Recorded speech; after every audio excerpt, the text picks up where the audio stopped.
పరమందు ఆసీనుడు అన్న మా కన్న తండ్రి, మీ కొందనాలు నాయన.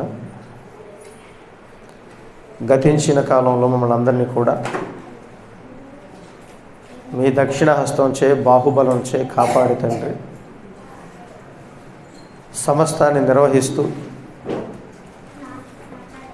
మమ్మల్ని అందరినీ కూడా భూమి మీద సజీవులుగా ఉంచి మా జీవితాలకు అవసరమైన వాక్కులు మాకు అందిస్తున్న విధానాన్ని బట్టి మీ కొందనాలు నాయన. ఇదిగో నా తండ్రి, మీ కుమారుడు ద్వారా ఇప్పటి వరకు ఎన్నో మంచి విశేషమైన సంగతులు మేము నేర్చుకున్నాం.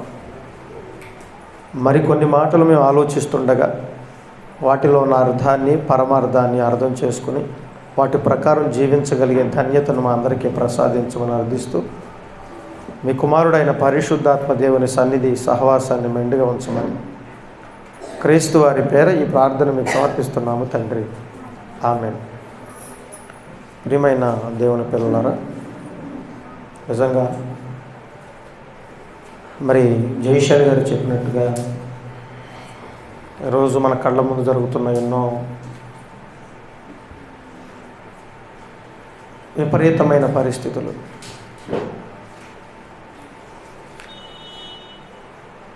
ఎన్నో విపత్కరమైన పరిస్థితులు చూస్తుంటే మనసు కలిగిన ప్రతి ఒక్కరూ కూడా ఆలోచించి ఏంటి ఇలా జరుగుతుందని విశ్లేషించి వాటిలో ఉన్న పరమార్థాలని గ్రహిస్తారు. కానీ మూర్ఖ స్వభావం గల మనుషులు ఎట్లాంటి వాళ్ళు అంటే, వాళ్ళ కళ్ళ ముందు ఏమైనా జరగనివ్వండి, ఎన్నైనా జరగనివ్వండి, కానీ పరిస్థితులను విశ్లేషించక, పరిస్థితులను బట్టి బ్రతకక ఈరోజు లోకంలో మూర్ఖులు వలె బ్రతికేవారు చాలామంది ఉన్నారు. ప్రియులారా, నిజంగా మీరు ఆలోచిస్తే ఈ లోకంలో మన కళ్ళ ముందు ఎంతోమంది మనుషులు అంతర్ధానం అయిపోతున్నారు. కళ్ళ ముందు కనబడుతున్న ప్రకృతి కూడా రోజు రోజుకి కొంత అంతర్ధానం అయిపోతున్నట్లుగా మనకు అర్థమవుతుంది. ఇప్పటికీ మనం ఆలోచిస్తే ఎంతో ప్రకృతి సంపద మనం చిన్ననాటినప్పుడు చూసినప్పుడు ఉన్న ప్రకృతి ఈనాటి వరకు ఉందా అంటే చాలా జీవజాలం, చాలా ప్రకృతి అదే ప్రకృతి గర్భంలో అంతర్ధానం అయిపోయింది అనంటే, ఎంతోమంది మనుషులు మన కళ్ళ ముందు కనబడకుండా పోతున్నారు. ప్రకృతి కూడా రోజు రోజుకి కనబడకుండా పోతుంది. ఎన్నో ప్రమాదాలు జరుగుతున్నాయి. వీటన్నిటి చూసి మనం ఏం నేర్చుకోవాలని ఒక్కసారి మనసు పెడితే, ప్రియమైన దేవుని పిల్లలారా, ఈరోజు మనకు కనబడుతున్న ఈ మనుషులు శాశ్వతం కాదు. మనం బ్రతుకుతున్న ఈ లోకము శాశ్వతం కాదు. మనదన్న దేహమే మనది కానప్పుడు మనకి ఈ లోకంలో ఏది నిజమని ఒక్కసారి మీరు అందరూ కూడా మనసు పెట్టవలసిన ఆవశ్యకత తప్పకుండా. నిజంగా దేవుడు తన గ్రంథంలో ఎన్నో మాటలండి, ఎన్నో సందర్భాలు ఈ లోకం గురించి, లోకంలో ఉన్న మనుషుల గురించి, లోకంలో ఉన్న పరిస్థితుల గురించి ఎన్నో ఉపమానాలతో, ఎన్నో ఉదాహరణలతో వివరించిన, ఒరే అవి మీకు శాశ్వతం కాదు, ఈ లోకం మీది కాదు, ఈ లోకంలో ఉన్న మనుషులు మీ వారు కారు, కొంతకాలం అయిపోయిన తర్వాత మీరందరూ కూడా అంతర్ధానం అయిపోతారా అని ఎన్ని సందర్భాలు చెప్పనివ్వండి. బైబిల్ పట్టుకున్న క్రైస్తవులు కూడా వీటిలో ఉన్న వాస్తవాలు అర్థం కాలేదంటే నిజంగా హాస్యాస్పదం, బాధాకరం అండి. అందుకే ఈ ప్రపంచానికి దేవుని యొక్క మనసు, దేవుని యొక్క ఉనికి, జరుగుతున్న ప్రతి పరిస్థితిని విశ్లేషించి ప్రపంచానికి మహాజ్ఞానాన్ని ప్రకటింప చేయాలని మహానుభావుడు యేసుక్రీస్తు వారిని భూమి మీద పంపించడం జరిగింది. ఆ మహనీయుడి నోట ఎన్నో విలువైన మాటలు, ఈ ప్రపంచానికి మనకి అవసరమైన మాటలు తన నోట నుంచి జాలువారటం జరిగింది. ఆ మాటలనే గ్రంథస్థం చేసి మన హస్తగతం చేయటం జరిగింది. అదే మహాజ్ఞాన గ్రంథమైన ది బైబిల్. నిజంగా ఇందులో ఉన్న ఆస్తి, ఈ మాటల్లో ఉన్న సారం మనకు అర్థమైతేనండి, ఈ లోకాన్ని కానీ, లోకంలో ఉన్న మనుషులను కానీ, లోకంలో ఉన్న వాటిని కానీ మనం ఖచ్చితంగా కోరుకోమండి. అర్థమైతే, అర్థం కానప్పుడు అంతర్ధానం అయ్యాయి నీ కళ్ళ ముందు కనబడిన వాటినే కోరుకుంటాం. అందుకే ప్రభు ఎన్నో మాటలు చెప్పి చివరికి తాను ఏర్పాటు చేసుకున్న కొంతమంది శిష్యులు, చివరికి తనతో మిగిలిన కొంతమంది శిష్యులతో ఏమని మాట్లాడుతున్నాడో ఒక మాట మత్తయి గారు రాసిన సువార్త చివరి అధ్యాయము చివరి మాటలు ఆయన మాట్లాడుతూ, ఇంకా వెళ్ళిపోయాడు మహానుభావుడు, చనిపోయాడు. వెళ్ళిపోయి మరలా మరి పరలోకానికి ఎక్కిపోకుండా పరదేశంలోంచి మళ్ళా భూమి మీదకి వచ్చి తన శిష్యులకు ఎన్నో మాటలు చెబుతూ చివరిగా ఆయన ఏం చెబుతున్నాడు మీరు జాగ్రత్తగా ఆలోచిస్తే 16వ వచనం నుంచి 11 మంది శిష్యులు 11 మంది శిష్యులు యేసు తమకు నిర్ణయించిన గలియల్లోనే కొండకు వెళ్ళిరి అన్నాడు. తర్వాత వారు ఆయనను చూచి ఆయనకి మ్రొక్కిరి కానీ కొందరు సందేహించరు. యేసు ప్రభు చనిపోయి 3వ రోజున లెగిచాడు, వచ్చాడు, వాళ్ళతో మాట్లాడుతున్నాడు, వారందరిని పిలిచాడు. ఇంకా వాళ్ళకి సందేహంగానే ఉంది. ఎన్నో ఆధారాలతో చెప్పాడు, నేను 3వ రోజులు తిరిగి లెగుస్తానని, నేను వస్తానని, అప్పుడైనా మీరు తెలుసుకుంటారని చెప్పిన అప్పటికి కూడా సందేహించేవాళ్ళు చాలామంది ఉన్నారు. వాస్తవానికి యేసుక్రీస్తు శిష్యులు ఎంతమంది అంటే 12 మంది. అందులో ఒకడు ఏమైపోయాడు, అన్యాయం చేసి ఉరి పోసుకుని చచ్చాడు. ఎందుకంటే అతను ఎవరు, యోధా, దేవునికి ద్రోహం చేసినవాడు, దేవుని మాటలను ఆలోచించనివాడు, దేవుని యొక్క మనసును అర్థం చేసుకోలేనివాడు, దేవుని కోసం బ్రతకనివాడు. మనం కూడా అట్లాంటి వాడవనండి. యోధాను తిట్టుకుంటాం కానీ యోధా దైవద్రోహి, యోధా నమ్మక ద్రోహి, యోధా దైవ విరోధి అని చెప్పుకుంటాం కానీ మనం కూడా ఆ కోవకు చెందిన వాళ్ళు అని నేను ఖచ్చితంగా చెప్పగలనండి. ఖచ్చితంగా, సందేహం కూడా కాదు. ఆ 12 మందిలో ఒకడు అంతర్ధానం అయిపోయాడు, ఇక 11 మంది మిగిలాడు. ఆ 11 మందిలో కూడా కొంతమందికి సందేహం. తర్వాత ఏం జరిగిందో చూడండి. వారు ఆయన్ని చూచి ఆయనకు మొక్కిరి కానీ కొందరు సందేహించిరి. అయితే యేసు వారి యొద్దకు వచ్చి, పరలోకమందును భూమి మీదను నాకు సర్వాధికారము ఇవ్వబడి ఉన్నది. తర్వాత ఏమన్నాడు, కాబట్టి మీరు వెళ్ళి సమస్త జనులను నాకు శిష్యులుగా చేయండి అని మాట్లాడుతున్నాడు. చూడండి, అంటే నిజంగా తన మనసులో ఉన్న మాట చివరికి వెళ్ళిపోయేటప్పుడు తనకంటూ మిగిలిన వాళ్ళతో ఆయన చెప్పిన మాట ఏమిటి అన్నప్పుడు, నాకు శిష్యులు కావాలి, నా దగ్గర శిష్యరకం చేసేవాళ్ళు కావాలి,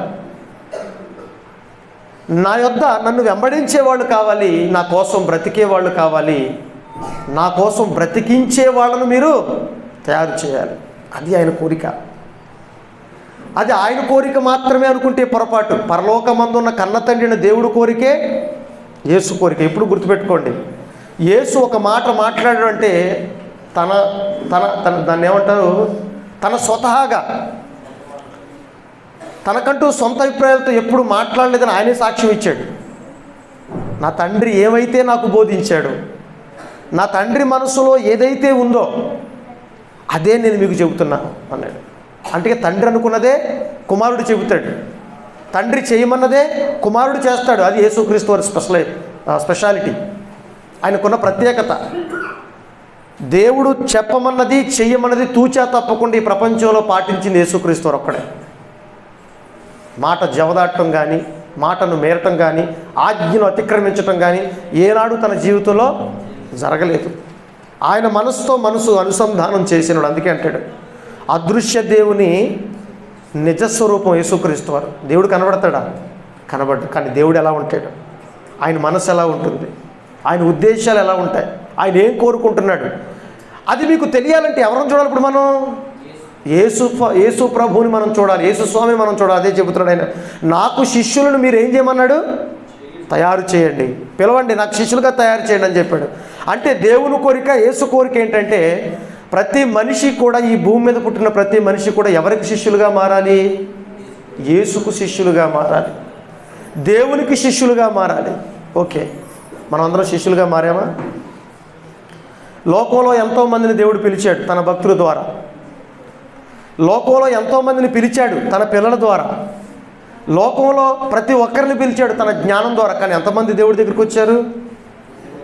చాలా కొద్ది మంది వచ్చారు. వచ్చిన వాళ్ళు నిజంగా మేము యేసు శిష్యులమేనా? వచ్చిన వాళ్ళందరూ కూడా నిజంగా మేము యేసు చెప్పినట్టుగానే ఆయన శిష్యరకం చేస్తున్నామని ఆలోచించేవాళ్ళు ఎంతమంది ఉన్నారో ఒకసారి మీరు ఆలోచించండి ప్రియులారా.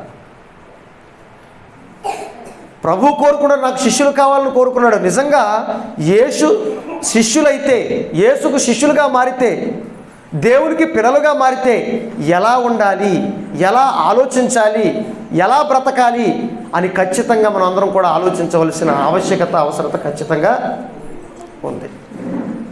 నిజంగా మనం అందరం కూడా అనుకుంటున్నాం, ప్రతిరోజు చర్చలకు వెళ్ళిపోతున్నాం. ప్రతిరోజు అంటే ఇప్పుడు వారానికి ఒకసారి, లేకపోతే ఎప్పుడో సందర్భానుసారంగా దేవుని మాటలు చదువుతున్నాం, బైబిల్ పట్టుకుంటున్నాం, వెళుతున్నాం, సంఘాలకు వెళుతున్నాం, సమాజంలో తిరుగుతున్నాం.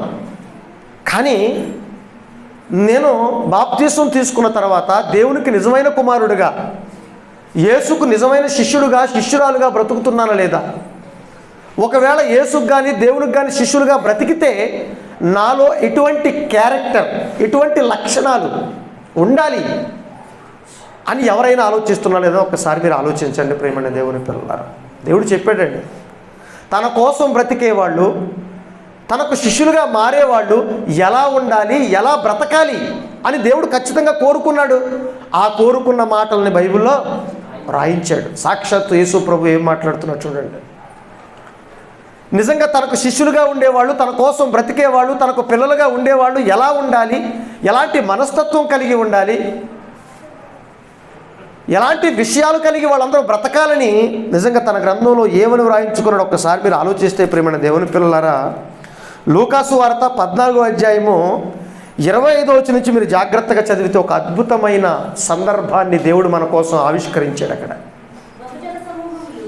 లూకాసు వార్త 14వ అధ్యాయము 25వ వచనం నుంచి 33వ వచనాల వరకు మీరు జాగ్రత్తగా చదివితే ఆయన మనస్తత్వాన్ని, ఆయన మనస్సుని మనకు చెబుతున్నాడు. మీరు జాగ్రత్తగా ఆలోచించండి. మనకు వివరణగా చెబుతున్నాడు దేవుని యొక్క మనస్సును, యేసు యొక్క మనస్సును అక్కడ విశదపరిచాడు. ఏమని చెప్తున్నాడు చూడండి అక్కడ. బహుజన సమూహములు ఆయనతో కూడా వెళ్ళుచున్నప్పుడు ఆయన వారు తట్టు తిరిగాడు. అబ్బో, యేసుక్రీస్తు వెంబడి ఆయన చెబుతున్న మాటలు చూసి బహుజన సమూహం ఆయన్ని వెంబడిస్తున్నారు. మనలాగనే ఈ రోజున ప్రపంచంలో కోట్ల మంది క్రైస్తవులుగా పిలువబడుతున్న ప్రతి ఒక్కరూ కూడా యేసును వెంబడిస్తున్నారు. ఈ రోజుకి మెజారిటీ పీపుల్స్, కోట్ల మంది ప్రజలు యేసును వెంబడిస్తున్నారు, దేవుడిని వెంబడిస్తున్నారు. ఆనాడు కూడా సాక్షాత్తు యేసు ప్రభువే బోధిస్తున్నప్పుడు అనేక మంది జనసమూహం ఆయన వెంబడిస్తున్నారట. అప్పుడు వెంబడిస్తున్నప్పుడు ఆయన ఏం మాట్లాడుతున్నాడు మీరు జాగ్రత్తగా మనసు పెట్టి ఆలోచించండి ప్రియులారా. ఏం చెప్తున్నాడు చూడండి అక్కడ. ఎవడైనను నా యొద్దకు వచ్చి మీరందరూ ఇప్పుడు ఎవరి దగ్గరికి వచ్చారు? మీరందరూ ఎవరి దగ్గరికి వచ్చారు? ఇప్పుడు నా దగ్గరకు వచ్చారా? కాదు, దేవుని దగ్గరకు వచ్చారు, యేసు దగ్గరకు వచ్చారు. అదే మాట్లాడుతున్నాడు. ఆనాడున్న ప్రజలు కూడా యేసును వెంబడిస్తుంటే ఆయన వైపు తిరిగి ఆయన ఏం మాట్లాడుతున్నాడు? ఎవడైనను నా యొద్దకు వచ్చి, చూడండి ఎంత కఠినమైన పదాలు ఉపయోగిస్తున్నాడు. మీరు జాగ్రత్తగా మనసు పెట్టండి. తన తల్లిని, తన తండ్రిని, జాగ్రత్తగా ఉండి, తన తల్లిని, తన తండ్రిని, భార్యను, పిల్లలను, భార్యను, పిల్లలను, అన్నదమ్ములను, అక్క చెల్లెండను, తన ప్రాణమును సహా ద్వేషింపకుంటే నాకు వాడు శిష్యుడు కానేరడు. ఇంత కఠినమైన పదజాలను ఉపయోగించాడు చూడండి యేసుప్రభు. బాగా ఆలోచించండి మీరు. ఇక్కడ కూర్చున్నాడు మనం అందరం కూడా. ఇప్పుడు మనం ఎవరమండి? యేసు శిష్యులేనా? దేవుని పిల్లలమేనా? దేవుని వెంబడిస్తున్నావా? వెంబడిస్తున్నారు. ఆనాడు కూడా యేసును కూడా చాలామంది వెంబడిస్తున్నారు. బాగా వినండి. వెంబడిస్తున్న క్రమంలో ఆయన వాళ్ళని చూసి ఏమన్నాడు అంటే, ఎవడైనను తన తల్లిని, తన తండ్రిని, తన అక్క చెల్లెండ్రిని, తన పిల్లల్ని, తన భార్యని ద్వేషింపకుంటే, ఆఖరికి మీ ప్రాణాన్ని సైతం ద్వేషించకుంటే, ద్వేషించడం అంటే తిట్టమనా? అంతేగా యేసుప్రభు చెప్పిన మాట బట్టి అర్థం అదేనా? తిట్టమనా? ద్వేషించమంటే ఏంటి? తిట్టమనే అర్థం. మీ ప్రాణాన్ని ద్వేషించమన్నాడు. ప్రాణాన్ని ద్వేషించడం అంటే మనం తిట్టుకోవటమా? బాగా ఆలోచించండి. ఏమండి, నీ తల్లిని తండ్రిని సన్మానించమని చెప్పింది ఆయనేనా? మీ భార్యల పట్ల మీ బాధ్యత కలిగి బ్రతకండి, వాళ్ళని ప్రేమించండి, వాళ్ళని సన్మానించండి అని చెప్పింది ఆయనే. మీ పిల్లలకు కోపము రేక వాళ్ళని ప్రభు శిక్షలోను బోధలోను పెంచమన్నది ఆయనే. సమస్త మనుషులందరినీ ప్రేమించమన్నది ఆయనే. అంతేనా? నిన్ను వలే నీ పొరుగు వారిని ప్రేమించమన్నది ఎవరి ప్రపంచంలో? యేసు ప్రభువే.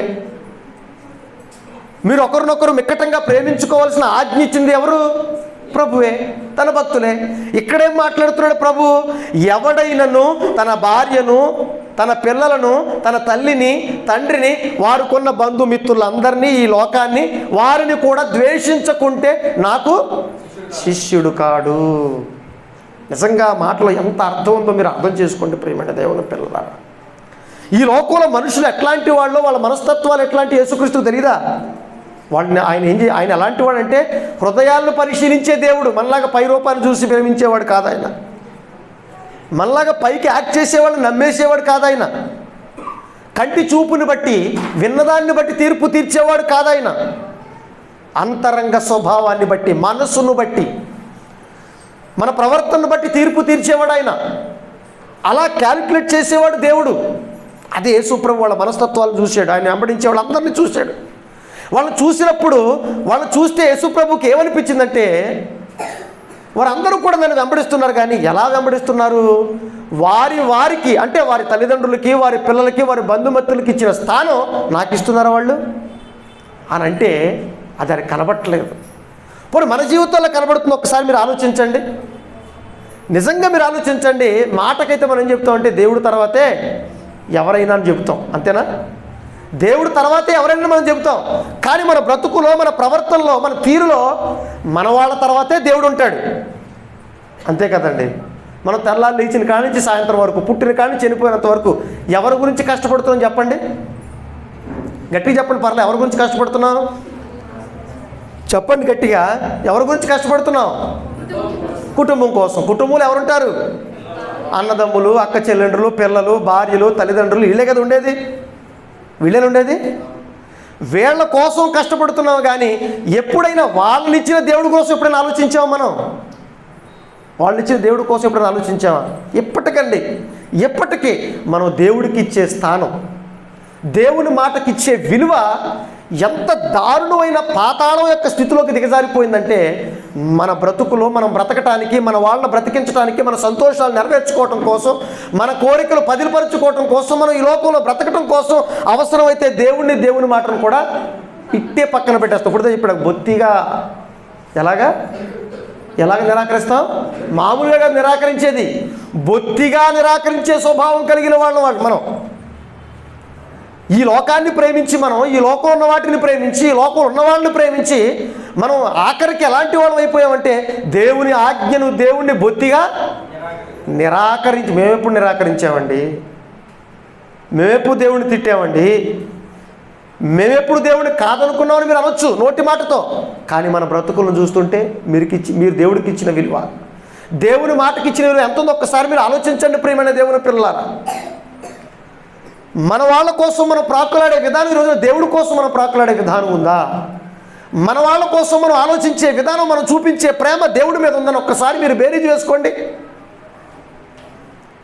మన పిల్లలకి ఏమైపోతే, మన పిల్లల్ని పోషించుకోలేకపోతే, మన పిల్లలు సరైన విధంగా పెంచుకోకపోతే మనకి ఎంత బాధ కలుగుతుందండి చెప్పండి? మనకి ఎంత బాధ కలుగుతుంది? మన వాళ్ళని మనం ప్రేమించకపోతే, మన వాళ్ళ అవసరాలు మనం తీర్చకపోతే మనకు ఎంత బాధ కలుగుతుందో ఒక్కసారి మీరు ఆలోచించండి ప్రియమైన దేవుని పిల్లల. పోనీ వాళ్ళు మీకు శాశ్వతం అని చెప్పండి. ప్రారంభంలో నేను చెప్పాను, ఈ లోకంలో మీకు కనబడుతున్న బంధాలు కానీ, బాంధవ్యాలు కానీ ఎంతవరకు ఒక్కసారి మీరు ఆలోచించండి. మీ పిల్లలు మీకు శాశ్వతమా? మీ తల్లిదండ్రులు మీకు శాశ్వతమా? ఈ లోకంలో బంధాలు బాంధవ్యాలు శాశ్వతమా? పోనీ ఈ లోకం శాశ్వతమా? పోనీ నీకు కనబడుతున్న ఈ శరీరం, నువ్వు ధరించుకున్న ఈ శరీరం నీకు శాశ్వతం అంటే కాదు. ఒకానొక రోజున ఖచ్చితంగా ఇవన్నీ కూడా అంతర్ధానం అయిపోతాయి. మీ కళ్ళ ముందు కనబడుతున్నాయి. ఎన్నో మరణాలు చూస్తున్నావు, ఎన్నో విపరీతమైన పరిస్థితులను చూస్తున్నావు. వీటిని చూసి మనం ఏమి నేర్చుకున్నాం ఒక్కసారి మీరు ఆలోచించండి, ఒక్కసారి మీరు మనసు పెట్టండి. ఈ ప్రపంచ మానవాళి మనస్తత్వాలను చూసిన మహానుభావుడు దేవుడు తన మనసులో ఎంత ఆవేదన పడుతున్నాడో, తన మనసులో ఎంత బాధపడుతున్నాడో, తను ఏం కోరుకుంటున్నాడో, అసలు భక్తి అంటే ఏంటో ఈ ప్రపంచానికి ఎప్పటికీ అర్థం కాకపోతే ఆయనే తన కుమారుని పంపి ఈ విషయాలను తెలియపరుస్తున్నాడు. మీరు నన్ను వెంబడిస్తున్నారా? అయితే మీరు ఏం చేయాలో తెలుసా? ఈ లోకాన్ని సైతం, మిమ్మల్ని సైతం మీరు ద్వేషించకుంటే, ఈ లోకాన్ని సైతం పక్కన పెట్టకుండా ఉంటే మీరు నా ప్రేమకు పాత్రుడు కాడు అన్నాడు. మీరు నాకు శిష్యులు కానేరుడు అన్నాడండి. అదే అంటాడు మత్తయి గారు రాసిన సువార్తలో. ఈ మాటను ముయకండి. మత్తయి గారు రాసిన సువార్త 10వ అధ్యాయంలో ఒక చక్కటి సందర్భాన్ని చెప్పాడు చూడండి. అక్కడ మీకు బాగా అర్థమవుతుంది. మత్తయి గారు రాసిన సువార్త 10వ అధ్యాయము 37-38 వచనం చూడండి. ఏం చెప్తున్నాడు చూడండి. 37వ వచనం 38వ వచనం ఏం చెప్తున్నాడు? తండ్రినైనను తల్లినైనను నాకంటే ఎక్కువగా ప్రేమించువాడు నాకు పాత్రుడు కాడు. మరలా యేసుక్రీస్తు చెప్తున్నాడు ఈ మాట కూడా. ఏమన్నాడు? మణికి ఉన్న మాట, తండ్రినైనను తల్లినైనను నాకంటే ఎక్కువగా ప్రేమించువాడు నాకు పాత్రుడు కాడు. కుమారుణ్ణైనను కుమార్తెనైనను నాకంటే ఎక్కువగా ప్రేమించువాడు నాకు పాత్రుడు కాడు. నా ప్రేమకు పాత్రుడు కాడు. వాళ్ళు నా సంబంధులు కారు. ఎవరిని ఎక్కువగా ప్రేమిస్తే? ఆయన కంటే ఎక్కువగా ప్రేమిస్తే. నిజంగా చెప్పండి, మనం ఆయన్ని ఎక్కువగా ప్రేమిస్తున్నామా, మన వాళ్ళని ఎక్కువగా ప్రేమిస్తున్నామా? మన వాళ్ళని ఎక్కువగా ప్రేమిస్తున్నాం కనుకే కదండి ఈ రోజున దైవ సంబంధమైన సత్య సంబంధమైన కార్యక్రమాల్లో మనం పాల్గొలేకపోతున్నాం.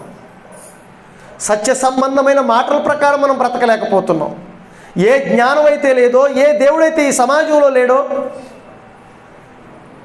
ఏ దైవ జ్ఞానం అయితే ఈ సమాజంలో లేక సమాజం అంతా నాశనానికి వెళ్ళిపోతుందో, సమాజంలో ప్రతి ఒక్కరిని దేవుడి దగ్గర తీసుకురావాలన్న తృష్ణ ఆకాంక్ష మనకుంటే ఎప్పుడు కూడా మనం దేవుడి కోసం ఆలోచించేవాళ్ళం, దేవుడి కోసం బ్రతికేవాళ్ళం. ఎందుకు దేవుడు ఎందుకు ప్రభు అంత కఠినమైన మాటలు మాట్లాడుతున్నా ఒక్కసారి మీరు ఆలోచించండి ప్రియమైన దేవుని పిల్లలారా. మనకి జీవితాన్ని ఇచ్చింది ఎవరు చెప్పండి గట్టిగా? మనకి జీవితాన్ని ఇచ్చింది ఎవరు? ఉనికినిచ్చింది ఎవరు? ఊపిరినిచ్చింది ఎవరు? ప్రకృతినిచ్చింది ఎవరు? తల్లినిచ్చింది ఎవరు? తండ్రినిచ్చింది ఎవరు? పిల్లల్నిచ్చింది ఎవరు? సమస్తాన్ని ఇచ్చింది ఎవరు? దేవుడు. అన్నీ ఇచ్చింది దేవుడు. మరి వీళ్ళెవరిని మన మనుషులు ఎవరు ఇవ్వలేదా? దేవుడే కదా అన్నీ ఇచ్చింది. మన వాళ్ళు ఎవరిని ఇచ్చారా? మనకి కనీసం ఒక ఇసుక రేణు తయారు చేసి మనకి ఇవ్వగలరా? ఒక ఆకును తయారు చేసి మనకి ఇవ్వగలరా? ఏమి ఇవ్వలేరు. మనం అనుభవిస్తున్న ప్రతిదీ దేవుడు ఇచ్చినప్పుడు, సమస్తం దేవుడు మనకు అనుగ్రహించినప్పుడు, ఇప్పుడు మనం ఎవరి కోసం బ్రతకాలి, ఎవరి కోసం ఆలోచించాలి చెప్పండి న్యాయంగా? గట్టిగా చెప్పండి. ఎవరి కోసం ఆలోచించాలి? దేవుడి కోసమే బ్రతకాలి.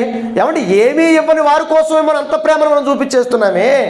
అన్నీ ఇచ్చిన ఆయన కోసం మనం ఎంత ప్రేమించాలి, ఎంత ఆలోచించాలి చెప్పండి ఒకసారి మీరు ఆలోచించండి. అందుకే మాట్లాడుతున్నాడు. అరే అన్నీ ఇచ్చింది నేను కదరా, మీకు జీవితాన్ని ఇచ్చింది నేను కదరా, మీకు తల్లిదండ్రులు ఇచ్చింది నేను కదరా, మీకు భార్యని ఇచ్చింది నేను, మీకు పిల్లల్ని ఇచ్చింది నేను, మీకు సమస్తాన్ని అనుగ్రహించింది నేను. నన్ను ప్రేమించకుండా ఈ లోకాన్ని ప్రేమిస్తున్నారా మీరు? నాకంటే ఈ లోకానికి ఎక్కువ స్థానం ఇస్తున్నారా మీరు?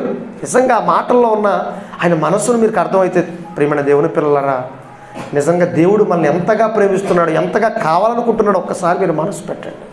ఒక్కసారి పిచ్చి ప్రేమ అండి. నిజంగా ఒక మాటగా చెప్పాలంటే మనుషులు అయిన మన మీద దేవునికి ఆ ప్రేమను వర్ణించలేము. ఆయన ప్రేమకు మనం రుణం తీర్చుకోలేము. ఆయన ప్రేమకు మనం వెలకట్టలేము. మీరు ఏం చేసినా అలాంటి ఆయన్ని మర్చిపోయి, అలాంటి ఆయన మాటను మర్చిపోయి లోకంలో ఎంత మనుషులందరూ కూడా విశ్వాసఘాతకంగా బ్రతుకుతున్నారో ఒక్కసారి మీరు ఆలోచించండి. లోకంలో పని ఉందని చెప్పి, లోకంలో ఏదో ఉందని చెప్పి, లోకంలో ఆ పని ఉంది, ఈ పని ఉంది, నా వాళ్ళు ఉన్నారు, నా వాళ్ళ కోసం నేను బ్రతకాలి, వ్యాపారాలు చేసుకోవాలి, పనులు చేసుకోవాలి, దైవ కార్యక్రమాలు విస్మరించి ఈ రోజున దైవద్రోహులుగా మనుషులందరూ బ్రతుకుతున్నారండి. అందుకే మాట్లాడుతున్నాడు. నాకంటే ఎవరికి స్థానం ఎక్కువ ఇస్తున్నావు నువ్వు? ఎవరికి స్థానం ఇస్తున్నావు? వాళ్ళు నీకు శాశ్వతం, వాళ్ళు నీకేం చేశారు, వాళ్ళు నీకేం చేయగలరని మాట్లాడుతున్నాడండి దేవుడు. వాళ్ళు నీకు ఏం చేయగలరు? ఏమీ చేయలేరు. ఏమీ చేయలేని వాళ్ళ కోసం, ఏమీ ఇవ్వలేని వాళ్ళ కోసం నువ్వు లోకంలో అనవసరంగా వ్యర్థంగా బ్రతుకుతున్నావే. నీ బాధ్యతను విస్మరించి నా కోసం ఏం చేసావు, నా కోసం ఏం ఆలోచిస్తున్నావు? అందుకే ఆయన మాట్లాడుతున్నాడు. ఇప్పుడు నాకు లోకాసువార్త అందుకే మాట్లాడుతున్నాడు. ఏమని మాట్లాడుతున్నాడు? ఏమంటే మీరు సమస్తాన్ని ద్వేషించకుంటే నాకు శిష్యులు కాలేరు. ఈ రోజున లోకంలో మనుషులందరినీ మనసులో పెట్టుకుని లోక సంబంధమైన కార్యక్రమాలు మనసులో పెట్టుకుని దైవస్థం ఎందుకు వచ్చి కూర్చుంటే అది భక్తి అంటారా? చెప్పండి. తర్వాత ఒక మాట చూడండి. మరియు ఎవడైనను తన సిలువను మోసుకుని నన్ను వెంబడింపని ఎడల వాడు నాకు శిష్యుడు కానేరడు అన్నాడు. చూడండి, ఎవడైనను తన సిలువ అంటే శ్రమకు ప్రతీక, సిలువ అంటే కష్టానికి ప్రతీక, సిలువ అంటే త్యాగానికి ప్రతీక, సిలువ అంటే మంచి విలువలు కలిగి లోకంలో బ్రతకటానికి అవసరమైతే తన జీవితాన్ని ఆర్పేసుకుని ఎదుటి వారి కోసం వెలగటానికి ప్రతీక సిలువ అంటే. అలా ప్రభు బ్రతికి చూపించాడు. తన సిలువను మోసి ఎన్నో శ్రమలు, కష్టాలు, కన్నీళ్లు పడి ఈ లోకాన్ని రక్షించటానికి, ఈ లోక పాపాన్ని కడగటానికి ఆ మహానుభావుడు పడిన కష్టాలు అన్నీ కాదు కదా. అలాంటి బ్రతుకు నువ్వు బ్రతుకుతున్నావా? నీ వాళ్ళ కోసం నువ్వు శ్రమ పడుతున్నావు. ఈ లోకంలో ఉన్న వాళ్ళ మనుషుల కోసం నువ్వు భ్రమపడుతున్నావు. నీ కష్టాన్ని రెక్కలు ముక్కలు చేసుకుని ఏమీ కాని వాళ్ళ కోసం నువ్వంతా కూడా అన్యాక్రాంతం చేసిస్తున్నావు. కానీ అన్నీ ఇచ్చిన నా కోసం నువ్వు ఏం చేసావో దేవుడు అడుగుతున్నాడండి. ఈ రోజున భూమి మీద పుట్టిన ప్రతి మనిషిని, ఈ ప్రకృతిని అనుభవిస్తున్న ప్రతి మనిషి, ఈ లోకాన్ని అనుభవిస్తున్న ప్రతి మనిషిని దేవుడు అడుగుతున్న ప్రశ్న ఇది. దేవుడు అడుగుతున్న ప్రశ్న, నా కోసం ఏం చేశారంటే మనం ఏం సమాధానం చెప్పగలం చెప్పండి? నా కోసం మీరు ఏం ఆలోచించారంటే ఏం సమాధానం చెప్పగలం చెప్పండి? మీరు మీ వాళ్ళకంటే నన్ను ఎక్కువగా ప్రేమిస్తున్నారంటే మనం ఏం సమాధానం చెప్పగలం చెప్పండి? ప్రేమణ దేవుని పిల్లలారా, ఈ లోకంలో ప్రతి మనిషి కూడా లోకంలో ఉన్న వాళ్ళని విడిచిపెట్టి దేవుణ్ణి ఎక్కువగా ప్రేమిస్తే ఈ లోకానికి ఇటువంటి దుస్థితి పట్టేది కాదు ప్రేమణ దేవుని పిల్లలు. అందుకే అన్నాడు, ఎవడైనాడు తన సిలువను ఎత్తుకుని నన్ను వెంబడించని ఎడల ఏమన్నాడు? ఎలా వెంబడించినా ప్రతిదినం వెంబడించాలన్నాడు. ఇంకొక సందర్భంలో ప్రతిదినము, ఆదివారం ఒక రోజు కాదు. మీకు ప్రేమ ఉంటే ఆదివారం ఒక రోజా? మన వాళ్ళ మీద ప్రేమ ఉందండి, అప్పుడప్పుడే వెళ్తాం వాళ్ళ దగ్గరికి, మనం అప్పుడప్పుడే కష్టపడతాం వాళ్ళ కోసం. ప్రతిరోజు వాళ్ళ కోసం ఆలోచిస్తాం, ప్రతిరోజు వాళ్ళ కోసం కష్టపడతాం, ప్రతిరోజు వాళ్ళ కోసం ఆలోచిస్తాం. అది నిజమైన ప్రేమ అంటే. అలాగే దేవుడు కూడా ఏం మాట్లాడుతున్నాడంటే, ప్రతిదినము తన సిలువను ఎత్తుకుని నన్ను వెంబడించని వాడు నాకు శిష్యుడు కాడు అని కొన్ని ఉపమానాలు చెప్తున్నాడు. చూడండి కింద, మీలో ఎవడైనను ఒక గోపురము కట్టింపగోరిన ఎడల దాన్ని కొనసాగించుటకు కావలసిన తన యొద్ద ఉన్నదో లేదో అని కూర్చుండి తగులబడి మొదట లెక్క చూచుకొనడా. ఎందుకంత పరుషమైన పదజాలాన్ని ఉపయోగిస్తున్నాడు? మరి మీరు ఒక ఇల్లు కట్టుకోవాలనుకున్నారు, లేకపోతే ఒక పునాది వేయాలనుకున్నారు, ఒక గోపురం కట్టాలనుకుంటున్నారు. అప్పుడు ఎట్లాంటి ఆలోచన కలిగి ఉంటారు? మీరు కొంత డబ్బులు మీరు పెట్టుకోరా? కొంత ప్లానింగ్ మీకు ఉంటుందా లేదా? అందరూ కూర్చొని తగలబడతారే? మీకు ఇటువంటి ఇంగిత జ్ఞానం మీకుందే?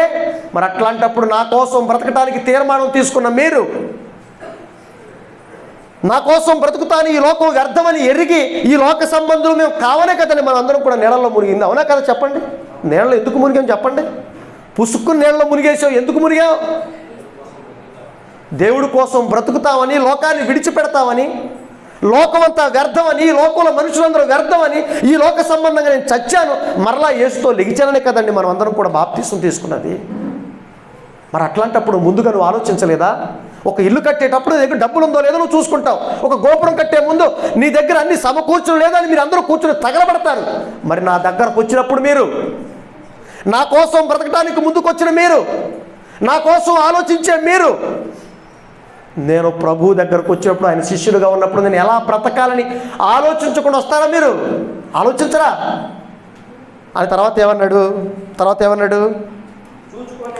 చూచుకొనిన ఎడల అతడు దాన్ని పునాది వేసి ఒకవేళ దాన్ని కొనసాగింపలేకపోయినందున అంటారు. చూడండి, చూచుకొనని ఎడల అతడు దాన్ని పునాది వేసి ఒకవేళ దాన్ని కొనసాగింపలేకపోయినందున చూచు వారందరూ ఈ మనుష్యుడు కట్ట మొదలు పెట్టిన కానీ కొనసాగింపలేకపోయిన అతను చూచి ఎగతాళి చేయసాగుదురు కదా అన్నాడు. మనం కూడా అంతేనండి. మనం దేవుడి దగ్గరకు వచ్చాం, దేవుడి దగ్గర బ్రతకడానికి వచ్చాం, దేవుడి కోసం ఉన్నతమైన జీవితాన్ని ప్రదర్శించడానికి వచ్చాం. దేవుని యొక్క విలువైన సంగతులు లోకానికి ప్రచురం చేయడానికి వచ్చాం. అట్లాంటప్పుడు మనం ఎలా ఉండాలి? అట్లా వచ్చిన తర్వాత కూడా నువ్వు వెనక తీసినప్పుడు, అట్లా వచ్చినప్పుడు కూడా విశ్వాసం నుంచి నువ్వు తొలగిపోయినప్పుడు, అట్లా వచ్చిన తర్వాత కూడా నువ్వు లోక సంబంధంగా బ్రతికినప్పుడు నిన్ను చూసి లోకస్తులు ఏమంటారు చెప్పు? ఎగతాళి చేయరా? ఎవరు వీడు చూడరు, వీడు బాప్తీసం తీసుకున్నాడు అంటే వీడిది ఒక బతికేనా? అలాంటప్పుడు బాప్తీసం ఎందుకు తీసుకోవాలి? చర్చికి ఎందుకు వెళ్ళాలి? ప్రతిరోజు వీడి కార్యక్రమాలే, ప్రతిరోజు వీడి సంబంధమైన కార్యక్రమాలే. జీవితంలో ఒక్క మంచి పని లేదు, ఒక ప్రవర్తన లేదు, వాడి జీవితం సరిలేదు. అట్లాంటప్పుడు దేవుడి దగ్గరికి ఎందుకు రావాలి? అట్లాంటప్పుడు పుష్కుని ఎందుకు మునగాలి? అందుకే చెప్తున్నాడు, ముందుగా ఆలోచించాలి, ముందుగా ఆలోచించాలి. దేవుడి దగ్గరకు వచ్చిన ప్రతి ఒక్కడు దేవుడికి శిష్యుడిగా మారేవాడు. ప్రతి ఒక్కడు ఎలా ఉండాలంటే లోకాన్ని సైతం, తన్ను సైతం త్యజించి ముందుకు దేవుడి దగ్గరకు వచ్చి విరోచితమైన కార్యక్రమాలు చేయాలని ఆయన చెబుతుంటే, మనము కూడా సమాజంలో ఉన్న మనుషులుగానే ఉండిపోయాం తప్పితే నిజమైన సంఘంలోకి వచ్చిన మనుషులుగా మనం బ్రతుకుతున్నామా లేదా చెప్పండి. తర్వాత ఇంకొక మనం చెప్పాడు చూడండి, మరియు ఏ రాజైనను మరి ఒక రాజుతో యుద్ధం చేయనప్పుడు యేసుక్రీస్తు చెప్పే ప్రతిదీ కూడా ఉపమానంతో చెప్తారండి. మన కళ్ళ ముందు జరిగే పచ్చి నిజాన్ని చూపించి మనకు చెప్తాడు. ఒక రాజు ఇంకో రాజుకి యుద్ధం చేయాలనుకోండి, యుద్ధం చేయాలన్నప్పుడు ఏం చేస్తాడు? తన దగ్గర సైన్యం ఎంత ఉంది, ఎదుటివారి దగ్గర సైన్యం ఎంత ఉందని బలాబలాలు చూడాలా వద్దా? తెలివైన వాడైతే అలాంటి బలాన్ని చూస్తాడు. ఇప్పుడు నా దగ్గర 10,000 ఉంది, నేను ఒక రాజు అనుకోండి, నా దగ్గర 10,000 మందే ఉన్నారు, నేను ఎవరితో అయితే యుద్ధం చేస్తాకెళ్తున్నా అతని దగ్గర ఎంత సైన్యం ఉంది? ఇప్పుడు 20,000 ఉంది. ఇప్పుడు ఆడి దగ్గర యుద్ధం చేయటానికి వెళ్తాను తగిన వెళ్తే ఏమవుతుంది? ఖచ్చితంగా ఓడిపోతాను. 10,000 మందితో 20,000 మందితో యుద్ధం చేయడానికి వెళ్ళినప్పుడు నాకేమవుతుంది? ఓటమి ఎదురవుతుంది. మరి అట్లా రాజు చూసినప్పుడు, ఆలోచించినప్పుడు ముందే సమాధాన పడిపోడా? ఆలోచించడా? అట్లాగే మీరు దేవుడి దగ్గరకు వచ్చినప్పుడు మీ బలాబలాలను, మీ యుక్తుల్ని, మీ శక్తులను మీరు ఆలోచించరా? మన బ్రతికేంటో మీరు ఆలోచించరా అని చివరికి వచ్చేసరికి ఆ ప్రకారం చెప్తున్నట్టు చూడండి 33 వచ్చిన ఆ ప్రకారమే ఒక రాజు ఎలాగైతే ఒక యుద్ధం చేసినప్పుడు తన బలాన్ని, తన శక్తిని ఏ విధంగా చూసుకుంటాడో, ఒక గోపురం కట్టేవాడు, ఒక పునాది వేసేవాడు ఏ విధంగా అయితే ముందుకు ప్లానింగ్తో కొనసాగుతాడో, ఆ ప్రకారముగానే మీలో తనకు కలిగినదంతయు విడిచిపెట్టనివాడు, తనకు కలిగినదంతయు విడిచిపెట్టనివాడు నాకు శిష్యుడు కానేరడు అని చెప్పాడు. చూడండి, ఇప్పుడు మనం ఏం చేయాలి? దేవుడి దగ్గరికి వచ్చిన వాళ్ళు, ఆయన శిష్యులుగా ఉండేవాళ్ళు ఏం చేయాలండి? చెప్పండి గట్టిగా, ఏం చేయాలి? సమస్తాన్ని. మీరు సమస్తాన్ని విడిచిపెట్టారా? సమస్తాన్ని విడిచిపెట్టారు? చెప్పండి గట్టిగా చెప్పండి. సమస్తం విడిచిపెట్టలేదా? అయితే ఇప్పుడు మనం క్రీస్తుకు శిష్యులమా కాదా చెప్పండి? మేము శిష్యులు కాదు అవుననే కాదని వాళ్ళు చేతులు ఎత్తండి. మరి అంతే కదా ఈ మాట ప్రకారం. ఇప్పుడు నేను చదివిన మాట ప్రకారం, నేను చెప్పిన మాట, నేను రాసుకొచ్చిన మాట కాదు కదా, సాక్షాత్తు ప్రభు మాట్లాడిన మాట. ఏమని మాట్లాడుతున్నాడండి? సమస్తాన్ని విడిచిపెట్టనివాడు, సమస్తాన్ని విడిచిపెట్టనివాడు, సమస్తాన్ని విడిచిపెట్టి నాకు శిష్యుడు కానే కాడు. ఏమండి మీరు ఆలోచించండి ప్రియమైన దేవుని పిల్లలారా, బైబిల్లో చాలామంది భక్తులు ఉన్నారు. ప్రారంభం నుంచి ఒక అబ్రహాం గారిని ఆలోచిద్దాం. అబ్రహాం గారికి దేవుడు ఒక దేశాన్ని ఇచ్చేసాడండి. ఏమి ఇచ్చాడు? దేశాన్ని ఇచ్చేసాడు. దేశాన్ని ఇస్తే అబ్బా ఒక దేశం మీద నన్ను చక్రవర్తి చేశాడు. ఒక దేశం, అప్పుడు దేశం అంటే మామూలు కాదు, ఇప్పుడున్న 4-5 దేశాలు, ఒక 10 దేశాలు కలిపితే అప్పుడు చక్రవర్తులు. అబ్రహాం గారికి అంత దేశాన్ని, అంత భూభాగాన్ని ఇస్తే అబ్రహాం గారు ఏమన్నారండి? నాకెందుకయ్యా ఈ దేశం, నాకు అవసరం లేదా ఈ దేశం, ఈ లోక సంబంధమైన నాకెందుకు, మరి నాకేం కావాలి? నువ్వున్న లోకం నాకు కావాలి, నువ్వు కావాలి, పునాదులుగా ఆ పట్టణం కావాలి ఆయన కోరుకున్నాడు. అంటే ఈ లోకాన్ని ఆయన ఏం చేశాడు? ద్వేషించాడు. ఈ లోకంలో మనుషులు ఆయన ఏం చేశాడు? ద్వేషించడానికి అర్థమైపోయింది. అందుకే విశ్వాసులకు తండ్రి అయ్యాడు. ఒక మోషే గారు ఉన్నాడు. మోషే గారు మీకు తెలుసు. మోషే గారి గురించి ఒక మాట మనం చూసుకుంటే, ఏమండి హెబ్రీయులకు రాసిన పత్రిక 11వ అధ్యాయము, అపోస్తలుడైన పౌలు గారు హెబ్రీ సంఘానికి రాస్తున్న పత్రిక 11వ అధ్యాయంలో ఒక మాట చెప్తున్నట్టు చూడండి. 24-26 వచనాలు జాగ్రత్తగా మీరు చదివితే, మోషే పెద్దవాడైనప్పుడు, ఏమండి మోషే పెద్దవాడైనప్పుడు విశ్వాసమును బట్టి ఐగుప్తు ధనము కంటే, చూడండి ఐగుప్తు ధనము కంటే, దేనికంటే? ఐగుప్తు ధనం అంటే మామూలు కాదు, ఒక ఆంధ్రప్రదేశం లేకపోతే భారతదేశం కాదండి. తన దేశం అంతా తరతరాలు కూర్చుని తిన్న తరగని సంపద. ఇప్పటికీ ఐగుప్తు సింహాసనం, ఐగుప్తు సివిలైజేషన్ నాగరికత అంటే ప్రపంచానికి ఒక వణుకు. ప్రపంచంలో అతి ఉన్నతంగా ప్రజ్వలిన ఒక ప్రత్యేకమైన నాగరికత కలిగిన ఒక చక్కటి నాగరికతే ఏమండి ఈజిప్టు నాగరికత, లేకపోతే ఐగుప్తు నాగరికత. అట్లాంటి ప్రపంచం మీద ఆయన ఎవరు? చక్రవర్తిగా నీకు ఇచ్చేస్తాం ఈ ప్రపంచాన్ని నువ్వు ఏలంటే ఆయన ఏమంటున్నాడు?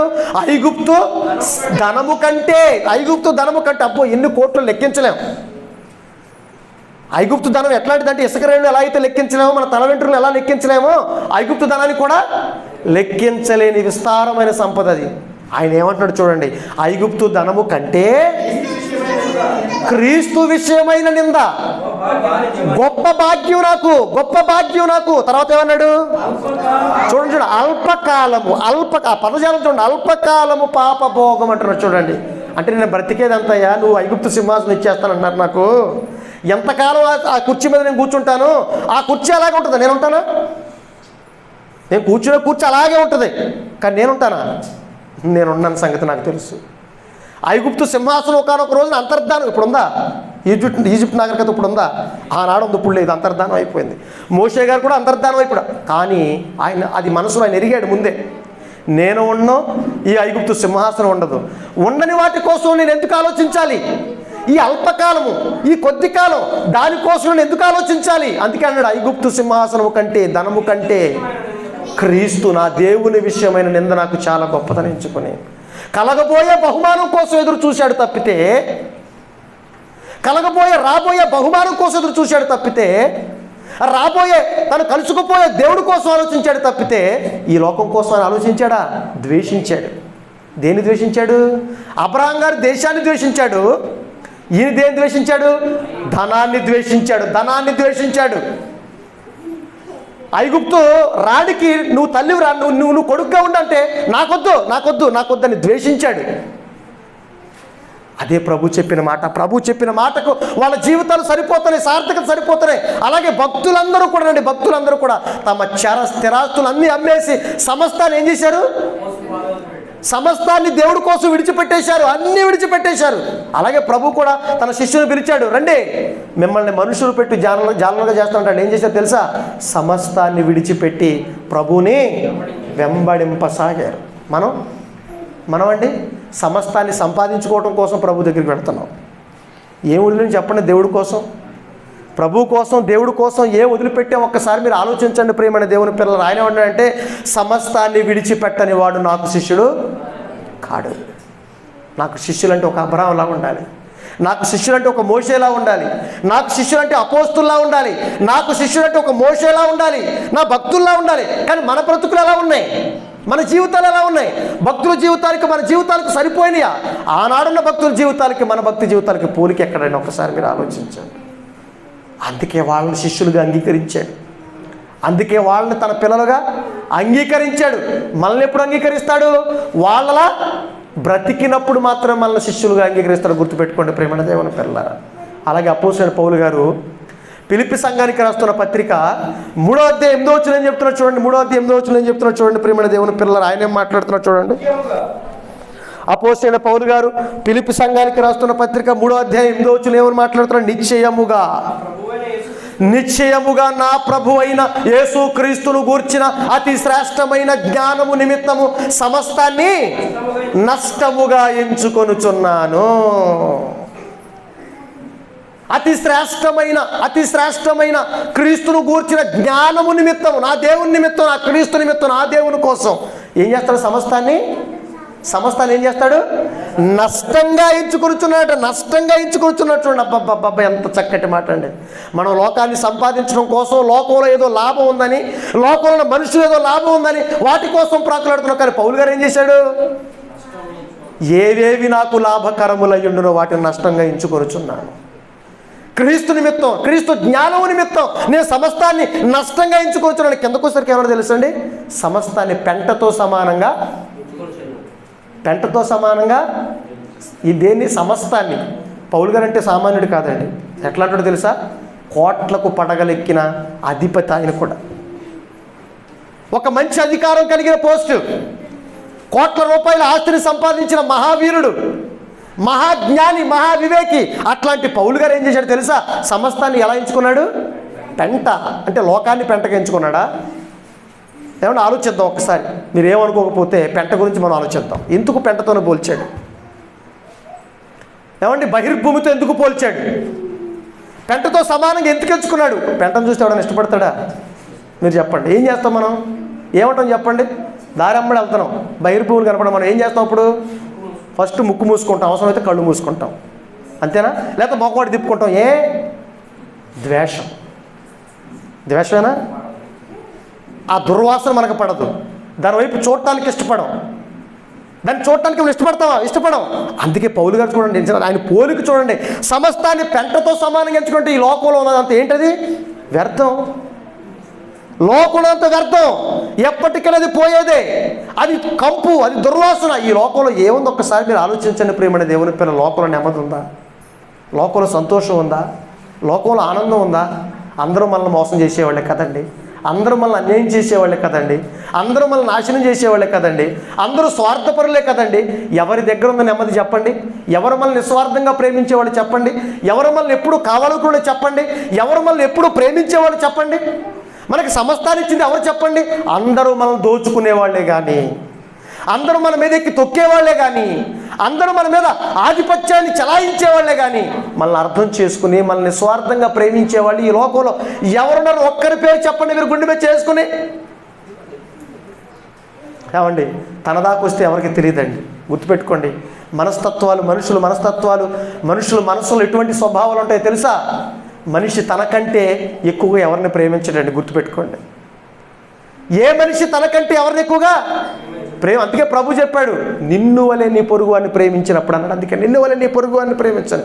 నిన్ను ఎలా అయితే నువ్వు ప్రేమించుకుంటున్నావో అలా నీ వాళ్ళను కూడా నువ్వు ప్రేమించలేవు. అది నిజం, అది పచ్చి నిజం. అందుకే మాట్లాడుతున్నాడు. ఈ లోకంలో ఏముంది చెప్పండి? ఈ లోకంలో ఏది లేదండి. ఒకానొక రోజున మనం ఈ దేహాన్ని విడిచిపెట్టిన తర్వాత ఈ దేహాన్ని నిర్దాక్షిణ్యంగా తీసుకువెళ్ళిపోయి ఆ మట్టిలో కప్పెట్టేస్తారన్న సంగతి నీకు తెలియదా? ఎవరికి కావాలి చెప్పండి? అది నువ్వు ఉన్నంత కాలమే ఆ దేహానికి విలువ. నువ్వు లేని రోజున తీసుకువెళ్ళి ఎవడని ఇంట్లో దాచుకుంటాడా దేహాన్ని చెప్పండి? శవాన్ని ఎవడని ఇంట్లో దాచుకుంటాడా? నువ్వంటే ప్రేమ, మరి నువ్వంటే చాలా ఇష్టం, నీకోసం లోకంలో అంతా రెక్కలు ముక్కలు చేసుకుని ఇచ్చేసాడు నీకు. దాచుకుంటావు శరీరాన్ని? దాచుకుని ఎవరు ఉన్నారా? పోనే ఎవడ దాస్తాడండి? ఎవడికి అవసరం అండి? అది కంపు, అదే అన్నాడు పెంట. అది మట్టిలో కలిసిపోయింది, శుష్కించుకుపోయింది, నాశనం అయిపోయింది. అందుకే లోకంలో మనుషుని ఎలా ఎంచుకున్నాడు పౌలు గారు? పెంటతో సమానంగా ఎంచుకున్నాడు. అలా లోకాన్ని చూసినప్పుడు, లోకాన్ని అలా ద్వేషించినప్పుడు ప్రభువు నుంచి పొందిన నిజమైన జ్ఞానం నిమిత్తం మాట్లాడుతున్నాడు పౌలు గారు. మీరు లోకాన్ని ద్వేషించకుంటే, మిమ్మల్ని ద్వేషించకుంటే, ఈ లోకంలో బాంధవ్యాలను ద్వేషించకుంటే నాకు పాత్రుడు కాడు, నా ప్రేమకు పాత్రుడు కాడు, నాకు శిష్యుడు కాదన్న మాట పౌలు గారిలో బలంగా నాటుకుపోయింది కనుక ఈ లోకంలో వాటిని ఎలా చూశాడు? ఆయన ద్వేషించాడు, పెంటతో సమానంగా చూశాడు. ద్వేషం అంటే దానికంటే ఎక్కువ మనం ఎవరిని ద్వేషిస్తాం చెప్పండి? పెంట కంటే ఎక్కువ మనం ఎవరిని ద్వేషిస్తాం? అందుకే ఆ పదాన్ని ఉపయోగించాడు పౌలు గారు, మనకు బుద్ధి రావాలని. అందుకే సమస్తాన్ని విడిచిపెట్టాడు, అందరిని విడిచిపెట్టేశాడు. దేవుని కోసం ప్రాకులాడాడు, దేవుడి కోసం బ్రతికాడు, దేవుడి కోసం సమస్తాన్ని అర్పించాడు. చివరికి తన కోసం, తన వారి కోసం కష్టపడటానికి రేయింబగళ్ళు డేరాలు కుట్టుకుని బతికాడండి మహానుభావుడు, కోటేశ్వరుడు అండి. తనకున్న సమస్తాన్ని దేవుడి కోసం, ప్రజల కోసం, దైవ కార్యక్రమాల కోసం ఇచ్చి అహర్నిశలో దేవుడి కోసం పాటుపడుతూ రాత్రులు నిద్రపోకుండా డేరాలు కుట్టుకుని బతికాడు. అదండి జీవితం అంటే, అదండి బ్రతుకంటే. మందొక బ్రతుకండి. సేవ చేస్తున్నానని చెప్పి ఈ రోజున ఉద్యోగాలు మానేసి ఇష్టానుసారంగా బ్రతికే వాళ్ళు ఈ లోకంలో చాలామంది ఉన్నారు. మన సొంత పనులు ఉండిపోయి దైవ కార్యక్రమం మర్చిపోయి ఈ రోజు ఎంత ఉంది ఇష్టానుసారంగా బ్రతికే వాళ్ళు ఉన్నారు. అసలు భక్తుల జీవితాలతో పోలిస్తే మన జీవితాలు ఒక లెక్క చెప్పండి. ఎవరు చూడండి, బైబిల్లోని ఏ భక్తుడు కూడా వారి కోసం వారు కష్టపడకుండా, వారి కుటుంబం కోసం వారు కష్టపడకుండా దైవ కార్యక్రమాలు ఎవరు చేయరు. ఆఖరికి పౌలు గారు యేసుక్రీస్తు వారితో సైతం కష్టపడ్డారు. సేవలో విలువేంటో తెలుసుకున్నారు వారు. అందుకే అన్నాడు, ఈ నా చేతులు మీకోసం, నాతో ఉన్న వారి కోసం, నా కోసం కష్టపడ్డాని సంగతి మీకు తెలుసు అని అహోరాత్రులు దేవుడి కోసం శ్రమించాడండి మహానుభావుడు. అది ద్వేషించడం అంటే, లోకాన్ని ద్వేషించడం అంటే. దేవుణ్ణి ప్రేమించడం అంటే అది పౌలు గారి జీవితంలో మన జీవితం ఉందా? మన జీవితంలో చెప్పండి, ఎక్కడ ఉంది చెప్పండి? ఎక్కడుంది చెప్పండి ప్రియమైన దేవుని పిల్లలారా? ఈ లోకంలో మంచి లక్షణాలు ఎక్కడున్నాయి? మంచి దైవ సంబంధమైన లక్షణాలు ఎక్కడున్నాయంటే ఎక్కడ మనకు కనబట్టలేదు చెప్పండి. మీరు ఒక్కసారి ఆలోచించండి. అలాగే యోహాను సువార్తలో కూడా ప్రభు ఒక చక్కటి మాట మాట్లాడుతున్నారు చూడండి. అక్కడేం మాట్లాడుతున్నారు చూడండి మహానుభావుడు. యోహాను సువార్త 13వ అధ్యాయంలో యోహాను సువార్త 13వ అధ్యాయము 34-35 వచ్చిన ఏం చెప్తున్నారు చూడండి. 34-35 వచ్చిన ఇంకొద్దు లోతుకు వెళ్ళి ఏం మాట్లాడుతున్నారు చూడండి. ఆయన మీరు ఒకరినొకరు ప్రేమించవలెనని, మీరు ఒకరినొకరు ప్రేమించవలెనని, మీరు ఒకరినొకరు ఏమన్నా మనం ప్రేమిస్తున్నాం? మనుషుల్ని ప్రేమిస్తున్నాం. మనుషులందరిని ప్రేమిస్తున్నాం. ఎలా ప్రేమిస్తున్నాం? మనుషులందరిని పక్కన పెట్టిన ఇంట్లో వాళ్ళు ఎలా ప్రేమిస్తాం? బాగా ప్రేమిస్తాం. ప్రేమిస్తాం. మీరు ఒకరినొకరు ప్రేమించవలననేది నీకు క్రొత్త ఆజ్ఞను ఇచ్చుచున్నాను. నేను మిమ్మల్ని ప్రేమించినట్టే మీరును ఒకరినొకరు ప్రేమింపవలెను. మీరు ప్రేమించే పిచ్చి ప్రేమల్లో కాదు ప్రేమించేది. ఎలా ప్రేమించాలి? ఒకరినొకరు మీరు ఒకరినొకరు ఎలా ప్రేమించుకోవాలి? ఒకరినొకరు నీ కుటుంబ సభ్యులను ప్రేమిస్తావు. ఒకవేళ బాగా ప్రేమిస్తే బయట వాళ్ళు ఎలా ప్రేమించగలవు నువ్వు? బయట వాళ్ళు దేవుడు ప్రేమించినట్టుగా, క్రీస్తు ప్రేమించినట్టుగా బయట వాళ్ళు మనం ప్రేమించగలవా చెప్పండి? ఒకసారి గట్టిగా చెప్పండి. ఎవరండి ప్రేమించేది? మీరు ఒకరినొకరు ప్రేమించవలన నా ఆజ్ఞ. ఓకే, ప్రేమించుకోవాలి. ఎలా ప్రేమించాలంటే నేను ఎలాగైతే మిమ్మల్ని ప్రేమించాను. ఎలా ప్రేమించాడు? ఈ లోకంలో ఉన్న వారందరి కోసం, కొందరి కోసం, అందరి కోసమా? పాపుల కోసం, మంచి వాళ్ళ కోసం, అన్యాయం చేసే వాళ్ళ కోసం, శత్రువుల కోసం, మిత్రుల కోసం, అందరి కోసం ప్రాణం పెట్టాడు లేదా ప్రభు? అందరి కోసం ప్రాణం పెట్టాడు లేదా? శత్రువులు సైతం ప్రేమించిన మహానుభావుడు, ప్రేమించమని చెప్పిన మహానుభావుడు. నేను ఎలాగైతే మిమ్మల్ని ప్రేమించానో అలా మీరేం చేయాలి? ఒకరినొకరు ప్రేమించాలి. నాలా ప్రేమించాలి. ఇస్కరియోతు యోధ అప్పచెప్పేస్తాడని తెలుసు. తన వెండి నాణాలకు అబ్బేస్తాడని తెలుసు. అప్పుడు ఏం చేసి తెలుసా ప్రభు? ఇస్కరియోతు యోధను ఏం చేసి తెలుసా? ముద్దు పెట్టుకున్నాడండి. ఏం చేశాడు? గట్టిగా చెప్పండి. ఏం చేశాడు?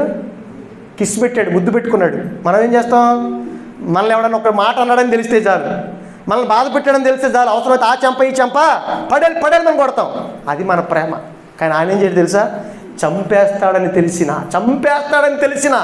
అప్పచెప్పేస్తాడని తెలిసిన క్రూరమైన శిక్ష. ఏంటది? రోమన్ ప్రభుత్వం అప్పగించిన శిక్ష, సిలువ శిక్ష. ఎంత ఘోరమైన మరణం తెలుసా? ఈ ప్రపంచంలో అతి జుగుప్సాకరమైన మరణం ఏదైనా ఉందంటే అది సిలువ మరణమే. ఈ ప్రపంచం అతి భయంకరమైన మరణం ఏదైనా ఉందంటే అది సిలువ మరణమే. అట్లాంటి మరణానికి అప్పచెప్పే యోధాన్ని ఏం చేశాడు తెలుసా? కౌగిలించుకుని ముద్దు పెట్టాడండి. అదండి ప్రేమ అంటే. అట్లా మీరు ప్రేమించగలరా? అలా ప్రేమించగలరా?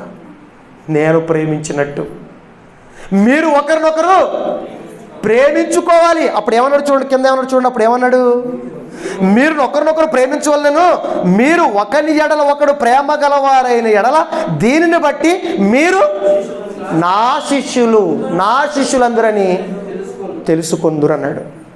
ఒకవేళ ఇప్పుడు దేవుడు చెప్పినట్టుగా మనం యేసు ప్రభువులాగా మనుషులు మనం ప్రేమించలేకపోతున్నాం అనుకోండి, ఇప్పుడు మనం క్రీస్తు శిష్యులమా కాదా? చెప్పండి, మనం క్రీస్తు శిష్యులమా కాదా? మనం ఎక్కడ శిష్యులు అని చెప్పండి. ఒక్క ఆజ్ఞ పాటిస్తున్నామండి. ఒక్క ఆజ్ఞ. ఈ ఫండమెంటల్ విషయాలు మనం పాటించలేకపోతే ఇప్పుడు చెప్పిన 3 విషయాలు, ఒకటి సుమారు ఈ 3 విషయాలు చూద్దామండి. మనం దేవుడి కోసం ఎవరిని విడిచిపెట్టాం?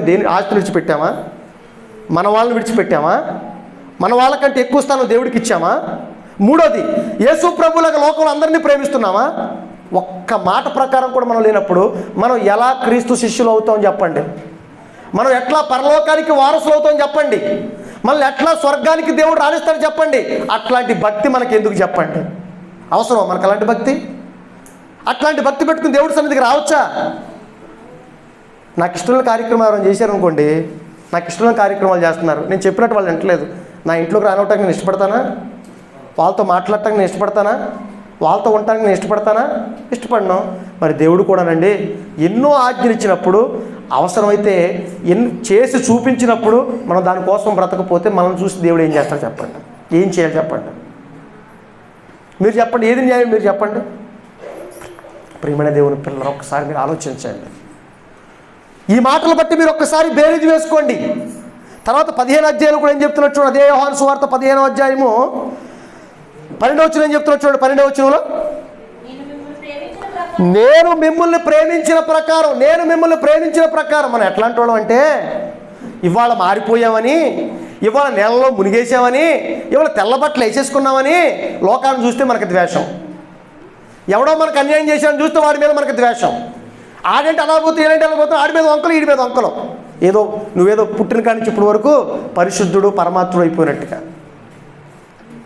కానీ ప్రభు దేవుడు మనల్ని ఎలా ప్రేమించారో తెలుసండి. మనం బాగోనప్పుడు, మన జీవితాలు బాగోనప్పుడు, మన జీవితాలు కుళ్ళిపోయినప్పుడు, మనం ఇష్టానుసారంగా బ్రతికినప్పుడు, మన విశ్వాసఘాతులుగా మారిపోయినప్పటి నుంచి మనల్ని ప్రేమిస్తూనే ఉన్నాడు. ప్రేమించాడు కాబట్టి మనలాంటి వాళ్ళ కోసం, అన్యాయం చేసే మనలాంటి వాళ్ళ కోసం తన ప్రాణాన్ని పెట్టాడే ప్రభు. నిస్వార్థమైన ప్రేమని ప్రపంచానికి పంచాడే ప్రభు. అట్లాంటి ప్రేమను పంచండి రా బాబు అంటే, మిమ్మల్ని ప్రేమించే వాళ్ళని ప్రేమిస్తే మీకేం గనవరా బాబు అంటే, మిమ్మల్ని ద్వేషించే వాళ్ళని కూడా మీరు ప్రేమించండి, నా కోసం బ్రతకండి, నా ఆజ్ఞను గౌరవించండి అని చెప్తే ఎవరండి నా ఆజ్ఞను గౌరవించేది? ఆ ఒక్క మాట పాటిస్తే చాలండి ప్రపంచం సుభిక్షంగా బ్రతకటానికి. నిన్ను వలే నీ పొరుగు వారిని ప్రేమించడం అంటే, నేను ఎలాగైతే ప్రేమించాను ఈ లోకాన్ని అలాగే ప్రేమించమని ప్రతి ఒక్కరు అలాంటి ప్రేమ విలువలు కలిగి బ్రతికితే ఈ లోకంలో ఎక్కడైనా గొడవలు ఉంటాయండి? ఎక్కడైనా అన్యాయాలు ఉంటాయండి? ఎక్కడైనా అక్రమాలు ఉంటాయండి? ఎక్కడైనా దౌర్జన్యాలు ఉంటాయండి? ఎక్కడైనా పగలు ఉంటాయండి? ఎక్కడైనా కక్షలు ఉంటాయండి? ఇవేనప్పుడు పోలీస్ స్టేషన్లు ఎందుకు, కోర్టులు ఎందుకు, ఈ వ్యవస్థలు ఎందుకు చెప్పండి? అంటే ఈ లోకంలో ఈ మాటను పాటిస్తున్నారనా, పాటించటం లేదనా చెప్పండి. కనీసం భక్తులు పాటిస్తున్నారా? ఎవడేమనుకుంటా నాకేంటి, ప్రభు ఇన్ని ఆజ్ఞిస్తే నాకేంటి, నేరమాత్రం మారు నేను మోనార్కుని, నాకు మనసుకు నచ్చినట్టుగా నేను చేస్తాను, ఎవడనుకుంటే నాకేంటి, నేను మా దేవుడి మాట మాత్రం అది దేవుడే దిగొచ్చి చెప్పినా నేను అన్నంతే, నా మనసు మారదు. కానీ ఆయన ఏమంటున్నాడండి, నేను మిమ్మల్ని ప్రేమించిన ప్రకారము మీరు ఒకరినొకడు ప్రేమించవలనుటే నా ఆజ్ఞ అంటే తెలుసు, మిమ్మల్ని ఆజ్ఞాపిస్తున్నాను. ఎలాగంటే నేను మిమ్మల్ని ఎలాగైతే ప్రేమించానో మీరు లోకంలో ఉన్న ప్రతి మనిషిని అలాగే ప్రేమించబద్దులై ఉన్నారు. అలాగే ప్రేమిస్తేనే మీరు నాకు శిష్యులు, నాకు పాత్రులు అని చెప్పి కింద ఏమన్నాడు, ఒక ఉదాహరణ చెప్తున్నా చూడండి. తన స్నేహితుని కొరకు తన ప్రాణం పెట్టిన వానికంటే ఎక్కువైన ప్రేమ గలవాడు ఎవడను లేడు. తన స్నేహితుని కొరకు, అబ్బాడు చూడరు, తన స్నేహితుల కోసం ప్రాణం పెట్టేశాడంట. ఆడికి ఒకరిని కాపాడటం కోసం తన ప్రాణాన్ని పెట్టేశాడంట. అంతకంటే గొప్ప ప్రేమను చూపించండి, అంతకంటే గొప్ప ప్రేమ. అట్లాంటి ప్రేమ లేదు కదా. అదే చెప్తున్నాడు, తన స్నేహితుని కోసం ప్రాణం పెట్టిన వానికంటే ఎక్కువైన ప్రేమ గలవాడు ఎవడను లేడు. నేను మీకు ఆజ్ఞాపించిన వాటిని చేసిన ఎడల మీరు నాకు ఏమన్నాడు, మీరు నాకు ఫ్రెండ్స్, మీరు నాకు స్నేహితులు కనుక నేను ప్రాణం పెట్టాను. మన స్నేహితులుగా భావించాడు కనుక యేసుక్రీస్తు ఏం చేశాడు, ప్రాణం పెట్టాడు. అలాగే మీరు కూడా యేసుకు శిష్యులుగా, అంటే యేసుకు స్నేహితులుగా మారాలంటే, యేసుతో మీరు స్నేహం చేయాలనుకుంటే, యేసుతో మీరు ఫ్రెండ్షిప్ చేయాలనుకుంటే, దేవుడితో మీరు స్నేహం చేయాలనుకున్నప్పుడు ఏం చేయాలి? ఆయన ఆజ్ఞలను మనం పాటించాలి. ఏంటి ఆయన ఆజ్ఞలు? నిన్ను ఎలాగైతే ప్రేమించుకుంటున్నావో అలాగే నీ పొరుగు వారిని ప్రేమించాలి. అలాగే లోకాన్ని సైతం పక్కన పెట్టి, నిన్ను సైతం పక్కన పెట్టి నువ్వేం చేయాలి? దేవుని కోసం పాటుపడాలి, మంచి విలువలు కలిగి బ్రతకాలి. అదే ఆయన కోరుకున్నది. అలా మాత్రం మనం బ్రతకట్లేదని ఇవన్నీ పక్కన పెట్టి ఏవేవో చేసుకుంటూ వెళ్తున్నాం, ఏవేవో చేస్తున్నాం. ప్రియమైన దేవుని పిల్లలు ఆలోచించండి ఒక్కసారి. ఏమండి, బాగానే ఉందండి, దేవుడి కోసం అన్నీ విడిచిపెట్టేయమన్నారు, అన్నదమ్ములు విడిచిపెట్టేయమన్నారు, తల్లిదండ్రులు విడిచిపెట్టేయమన్నారు, భార్య భర్తలను అన్నిటిని పిల్లలందరూ విడిచిపెట్టేయమన్నారు, సమస్తాన్ని విడిచిపెట్టేయమన్నారు. మరి మాకేంటండి? అంతే కదండి, మాకేంటి? అదే సందేహం పేతురు గారు కూడా వచ్చింది. ఆ సందర్భాన్ని చూసి మనం ముగించుకుందాం. చూడండి, మార్కు సువార్త 10వ అధ్యాయము 28వ వచనంలో నేను మాట్లాడుతున్నాడు చూడండి. ఒక యవనస్తుడు వచ్చాడు ప్రభు దగ్గరికి. యవనస్తుడు వచ్చి, ప్రభువా, మేము నిత్య జీవానికి వెళ్ళాలంటే మేము ఏం చేయాలి ప్రభువా అని అడిగాడు. ఈ లోకాన్ని చూస్తే, ఈ లోకంలో ఏం చూసినా, ఎంత సంపాదించినా వేస్ట్ అనే సంగతి మాకు అర్థమైపోతుంది. మరి నిత్య జీవానికి వెళ్ళాలంటే, నిత్యం బ్రతకాలంటే ఏం చేయాలి ప్రభు అన్నప్పుడు కొన్ని విషయాలు చెప్పాడు. చెప్పిన తర్వాత అవన్నీ నేను పాటిస్తున్నానని చెప్పాడు. చివరికి నీ ఆస్తిని అంతా ఇచ్చేసేయి, బీదలకు ఇచ్చేసి, అమ్మేసి బీదలకు ఇచ్చేయి, చివరి నువ్వు వచ్చి ఏం చేయాలి, నన్ను వెంబడించమన్నాడు. అప్పుడు ఆడు ఏం చేశాడు, ఆ మాటలు నచ్చక ముఖం చిన్నబుచ్చుకొని పక్కకి వెళ్ళిపోయాడు. అప్పుడు శిష్యులు యేసుక్రీస్తు ఏం చెప్పాడు అంటే, ఒంటే సూది బెజ్జలను దూరిపోద్ది కానీ ధనవంతుడు మాత్రం పరలోక రాజ్యంలో ప్రవేశించడం దుర్లభం అబ్బాయి. మరి మీ సంగతి ఏంటి అని అడిగినప్పుడు, అబ్బో, ఎట్లయితే ఎవడయ్యా పరలోకం వెళ్తాడు, ఎట్లయితే ఎవడ రక్షణ పొందగలడు, అని వాళ్ళ సందేహం వచ్చి యేసుప్రభు అడిగితే యేసుప్రభు ఏం చెప్పాడో తెలుసండి, ఇది మనుషులకు అసాధ్యమే. ఎవరికి అసాధ్యం? నువ్వు మనుషులుగా ఉండిపోతే, మనిషి జ్ఞానంగా ఉండిపోతే, ఈ మట్టి జ్ఞానం ఉండిపోతుంది, అసాధ్యమే. కానీ ఎవరికి సాధ్యం? నువ్వు దేవుడు అయితే, నీకు వాక్యం ఎవరికి వచ్చిన వాళ్ళ దైవాలు అన్నాడే, మీరు వాక్యాన్ని నేర్చుకుని దైవాలుగా మారితే వాళ్ళకి సాధ్యమే, సమస్తం వాళ్ళకి సాధ్యమే. మనుషులకి ఏం సాధ్యం? నువ్వు మనుషులు ఉండిపోతే నీ వల్ల కాదు. అబ్బో ఈ ఆజ్ఞను ఎలా పాటించాలి, ఎవరు పాటించగలరు నువ్వు అనొచ్చు. పాటించకపోతే దేవుడు మనకి ఆజ్ఞలు ఇవ్వడండి, ఇవ్వడు. మనం పాటించగలిగేవే దేవుడు ఇచ్చాడు. కానీ ఎవరు వాటిని చేయగలరంటే నువ్వు దేవుడు అంతటి వాడు అయితేనే నువ్వు చేయగలవు. అట్లాంటి మనస్తత్వం ఎవరికోసం చెప్పండి. అందుకే లోకంలో మంచి పనులు చేసే వాళ్ళని చూస్తే ఏమంటారు, అబ్బా ఇది దేవుడు రా, దేవుళ్ళకి వచ్చిన ఆదుకున్నాడు రా మంచి పనులు చేస్తే, గొప్ప కార్యక్రమాలు చేస్తే. అలాగే మనం కూడా ఇట్లాంటి కార్యక్రమం, ఎటువంటి త్యాగపూరితమైన కార్యక్రమాలు, బ్రతుకును కూడా పణంగా పెట్టి, మన వారిని కూడా విడిచిపెట్టి, మన మన సుఖాన్ని, మన ఆనందాన్ని పక్కన పెట్టి, మన కుటుంబ సభ్యులందరినీ పక్కన పెట్టి దేవుడి కార్యక్రమాలకు వెళుతున్నామంటే అట్లాంటి మనస్తత్వం ఎవరికి వస్తుంది చెప్పండి? దైవాలకు కాకపోతే. అప్పుడు పేతురు గారు ఏమడుగుతున్నాడు చూడండి 28వ వచనంలో, పేతురు ఇదిగో అయ్యా నీ మాటలు విన్నాం, నీ మాటలు మాకు నచ్చినాయి, మేము యాక్సెప్ట్ చేసాం, ఓకే యాక్సెప్ట్ చేసి సమస్తాన్ని విడిచిపెట్టి, చూడండి పేతురు గారి స్టేట్మెంట్ చూడండి, సమస్తాన్ని విడిచిపెట్టి నిన్ను వెంబడించావయ్యా, నువ్వు చెప్పినట్టుగా నీ మాటలు మాకు నచ్చాయి, నమ్మకం కలిగింది, మేము సమస్తాన్ని విడిచిపెట్టేసావు, నువ్వు పిలిచావు, మా తండ్రులు తల్లిని భార్య పిల్లలు అందరూ విడిచిపెట్టేసి, ఆ వల్లగిల్ల అన్ని పక్కన పెట్టేసి నీ దగ్గరకు వచ్చేసాం. ఒక మాటకి చెప్పాలంటే మా పనులు ఆపేసాం, మా వాళ్ళని పక్కన పెట్టేసాం, ఈ లోకాన్ని పక్కన పెట్టేసాం, నీ వైపు వచ్చేసాం, అంతేగా. సమస్తాన్ని విడిచిపెట్టి నేను వెంబడించాం. అప్పుడు ఏమంటున్నాడు? ఆయనతో చెప్పసాగే చెబుతున్నా అంటే ఏదో చెబుతున్నా అంట. అప్పుడు యేసుక్రీస్తు వారు కల్పించుకుని, అందుకు యేసు ఎట్లా అన్నాడు, ఇప్పుడు చెప్తున్నా చూడండి, నా నిమిత్తమును స్వార్థ నిమిత్తమును, ఏమన్నాడు? స్వార్థ నిమిత్తం ఎవరన్నాడు? ఇంటినైనా, ఫస్ట్ ఇల్లు అన్నాడు. అన్నదమ్ములైన, 2 అన్నదమ్ములు బంధువులు చెప్తున్నాడు, అక్క చెల్లెండ్రులైనను, తల్లిదండ్రులైనను, పిల్లలైనను, భూములైనను విడిచినవాడు. ఒకవేళ అట్లా నువ్వు ఉన్నావు అనుకో పేతురు, నువ్వు అన్నమాట ప్రకారం సమస్తాన్ని విడిచిపెట్టి వచ్చానన్నావు కదా, మీరు అందరూ సమస్తాన్ని విడిచిపెట్టారు అంటున్నారు కదా. అన్నదమ్ములైనను, తల్లిదండ్రులైనను, పిల్లలైనను, బంధుమిత్రులందరినైనా లోకాన్ని విడిచిపెట్టిన వాడు ఇప్పుడు ఇహమందు ఏమవుతుందండి? ఇప్పుడు ఎన్ని విడిచిపెడితే ఏమొస్తుంది చెప్పండి? మనకి సుఖం వస్తుందా? అన్ని విడిచిపెడితే సంతోషం వస్తుందా, సుఖం వస్తుందా, ఆనందం వస్తుందా, బాధ వస్తుందా చెప్పండి? అన్నీ విడిచిపెడితే బాధే వస్తుంది. అతిగా ప్రభు చెప్పేస్తున్నాడు, నిర్మోహమాటంగా చెప్పేస్తున్నాడు, నా నిమిత్తము సువార్త నిమిత్తం ఇవన్నీ విడిచిపెడితే మీకు ఇహలోకమందు ఏమొస్తుంది? హింస వస్తుంది, ఓకే హింస వస్తుంది, బాధ వస్తుంది. కానీ నూరంతలుగా అంటే 100% ఏమవుతుందంటే ఇండ్లు, అన్నదమ్ములను, అక్క చెల్లెండ్రను, ఏమన్నాడు? తల్లులను, పిల్లలను, భూములను, రాబోవు లోకమందు, వీటితో పాటు రాబోవు లోకమందు అంటే ఈ లోకం కాక మనకు వచ్చి ఇంకో లోకం ఉంది అబ్బాయి. ఒకవేళ ఈ లోకం ఇవన్నీ విడిచిపెడతానని చెప్తున్నావు కదా, నువ్వు త్యాగం చేశానని చెప్తున్నావు కదా, ఇక్కడేమో నిన్ను అన్యాయం చేయనురా. ఒకవేళ కొంతకాలం నువ్వు బాధపడతావేమో, ఎలాగో బాధలు మీకు తప్పవు, ఇవన్నీ సంపాదించిన బాధలు మీకు తప్పవు, బాధపడతావేమో.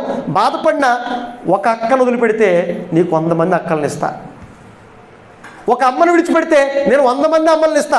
ఏమండి ఈరోజు మేము యూట్యూబ్లో వాక్యాలు విడిచిపెడుతున్నామండి, వాక్యాలు చెబుతున్నాం, ఎక్కడెక్కడికో రాష్ట్రాలు దాటి పక్క పోతున్నాయి, దేశాలు దాటి వెళ్ళిపోతున్నాయి.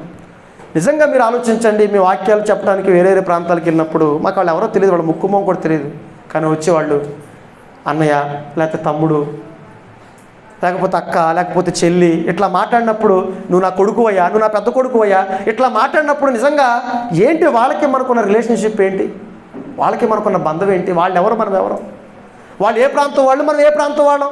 కేవలం వాక్యాన్ని బట్టి, దేవుని ప్రేమను బట్టి ఈరోజు ఎంతోమంది తల్లులు ఆదరిస్తున్నారు, ఎంతోమంది అక్కలు ఆదరిస్తున్నారు, ఎంతోమంది అన్నలు ఆదరిస్తున్నారు. ముక్కు బాగు తెలియని వాళ్ళు ఇదిగోండి డబ్బులు తీసుకోండి, చేయండి, దేవుడి సేవ చేయండి.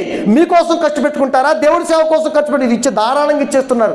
ఎందుకు అట్లాంటి మనస్తత్వం వచ్చింది? దైవ సేవకులకు ఎందుకంత ప్రోత్సాహం వస్తుందంటే, నిజమైన దైవ సేవకు ఎందుకంత ప్రోత్సాహం వస్తుందంటే చెప్పాడు దేవుడు, ఒకవేళ నా నిమిత్తం మీ ఆనందాన్ని, సుఖాలను, ఆస్తుల్ని, అంతస్తుల్ని ఖర్చు పెట్టేస్తారా, ఇంతకంటే మీకు ఎక్కువ ఫలాన్ని ఇస్తాను తప్పితే తక్కువైతే ఇవ్వనరా నేను, తక్కువైతే ఇవ్వను. మీరు పనికి వెళ్ళినప్పుడు, యజమాని దగ్గరికి పనికి వెళ్ళినప్పుడు మీకు పనికి తగ్గ జీతాన్ని తను ఇస్తాడు ఖచ్చితంగా, అది మీకు తెలుసు. అట్లా నా కోసం కష్టపడినప్పుడు నేను ఎలా మిమ్మల్ని వదిలిపెడతాను చెప్పు? నేను ఎలా మిమ్మల్ని వదిలిపెడతాను? నేను మిమ్మల్ని వదిలిపెట్టను. ఇక్కడ ఇహమందు 100 అంతలు మిమ్మల్ని ఫలింపజేస్తాను, 100 అంతలుగా మీకు ఇస్తాను, మిమ్మల్ని ఆశీర్వదిస్తాను. దానితో పాటు ఇంకోటి ఏంటో తెలుసా? రాబోవు లోకమందు, నువ్వు చస్తావే, శ్మశానానికి వెళ్ళిపోతావే, తర్వాత రాబోవు లోకమందు నిత్య జీవాన్ని మీకు ఇస్తాను రా, నిత్య జీవాన్ని మీకు ఇస్తాను. ఆ జీవితం మీకు వద్దా? శాశ్వతం ఉండే జీవితం మీకు వద్దా? ఆ విలువ మీకు అర్థమైతే భక్తుల్లో బ్రతికేవాళ్ళని చెబుతున్నాడు. చూడండి ప్రియమైన దేవుని పిల్లలు, ఆలోచించండి, ఒక్కసారి మీరు ఆలోచించండి, మనసు పెట్టండి. దేవుడి కోసం ప్రయాసపడిన ప్రతి కష్టం వ్యర్థం కాదని ఎరిగి మీరు స్థిరులుగా ఉండమని చెప్పాడు పౌలు. మీరు కష్టపడండి దేవుడి కోసం, దేవుడి కోసం, దేవుడి కోసం, దేవుడి కోసం కష్టపడితే అది మీకు ఖచ్చితంగా ప్రతిఫలం వస్తుందని చెప్పాడు. ప్రియమైన దేవుని పిల్లలు ఆలోచించండి. చివరిగా అపోస్తలుడైన పౌలు గారు రోమా సంఘానికి రాస్తున్న పత్రికలో ఒక అద్భుతమైన మాట చెప్పాడు. చూడండి 8వ అధ్యాయం 32వ వచనంలో అపోస్తలుడైన పౌలు గారు రోమా సంఘానికి రాస్తున్న పత్రిక 8వ అధ్యాయం 32వ వచనం ఏం చెప్పాడండి? తన సొంత కుమారుని, చూడండి చెప్తున్నట్టు, తన సొంత కుమారుని అనుగ్రహించుటకు తన సొంత కుమారుని అనుగ్రహించుటకు వెనుతీయక మన అందరి కొరకు ఆయన అప్పగించిన వాడు ఎవరు? దేవుడు మనకి ఏం ఇవ్వలేదు చెప్పండి? మనకి సమస్తాన్ని అనుగ్రహించాడు. ఆయన ఇవ్వవలసిన అన్నీ ఇచ్చేసాడు దేవుడు. దేవుడేమో మన కోసం సమస్తాన్ని ఇచ్చేస్తే మనం మాత్రం ఆయనకి సమస్తాన్ని ఇవ్వగలుగుతున్నావా? ఇవ్వలేకపోతున్నాం. ఆ లోకాన్ని నుంచి ఈ లోకానికి వచ్చి మనకు ప్రాణం పెడితే యేసు ప్రభు కనీసం ఒక 5 కిలోమీటర్లు దాటి చర్చి దగ్గర మనం రాలేము దేవుడి కోసం, అంతేనా? దూరం అండి, చాలా దూరం అండి, మేము రాలేమండి. కానీ ఆయన ఆ లోకం నుంచి ఈ లోకానికి ఎందుకు వచ్చాడు? చచ్చిపోటానికి వచ్చాడు. మనం వినటానికి వెళ్ళాం, బ్రతకటానికి వెళ్ళలేకపోతున్నాం. ఆయన చచ్చిపోవడానికి వచ్చాడు, మనం బ్రతకండి రా బాబు అంటే బ్రతకటానికి మేము రాం. అది వాళ్ళకే మనకున్న పోలికి తేడా. ఆలోచించండి. అందుకే ఏమంటున్నాడు 31వ వచనంలో, ఇట్లుండగా ఏముందము, దేవుడు మన పక్షం ఉండగా మనకు విరోధి ఎవడు? దేవుడే మన పక్షం ఉండగా, మనం దేవుడి కోసం కష్టపడితే మీ పక్షాన్ని నేను ఉంటానని చెబితే దేవుడే మన పక్షం ఉండగా మనకి విరోధి ఎవడు? తన సొంత కుమారుని అనుగ్రహించుటకు వెనుదీయక మన అందరి కొరకు ఆయనకు అప్పగించిన వాడు, ఆయనతో పాటు సమస్తమును మనకెందుకు అనుగ్రహింపడు?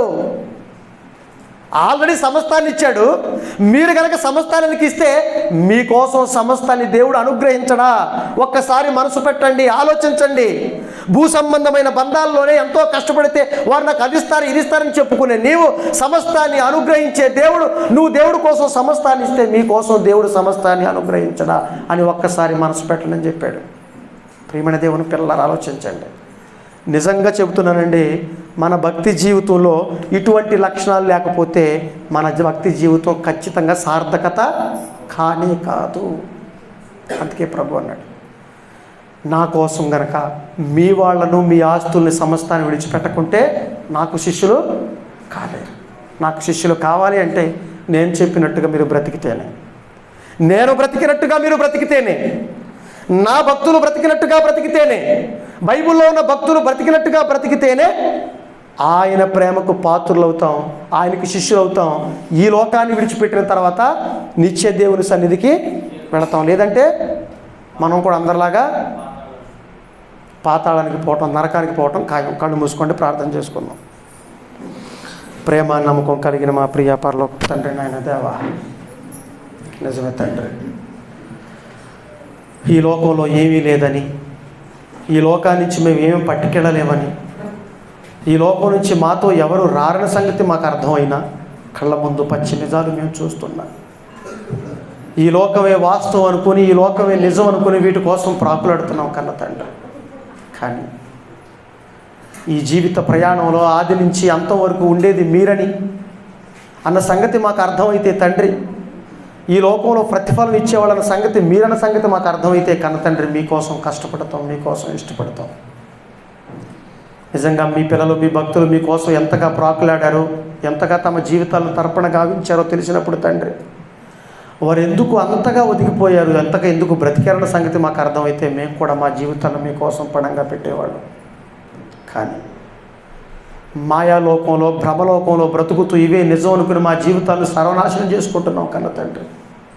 శాశ్వత ప్రేమ కలిగిన వాళ్ళు, తర్వాత చనిపోయిన తర్వాత మీ దగ్గరకు రావాల్సిన వారమై మేము ఉండగా కన్న తండ్రి వాటిని అన్నిటిని విస్మరించి అజ్ఞానంలో బ్రతుకుతున్నాం కన్న తండ్రి.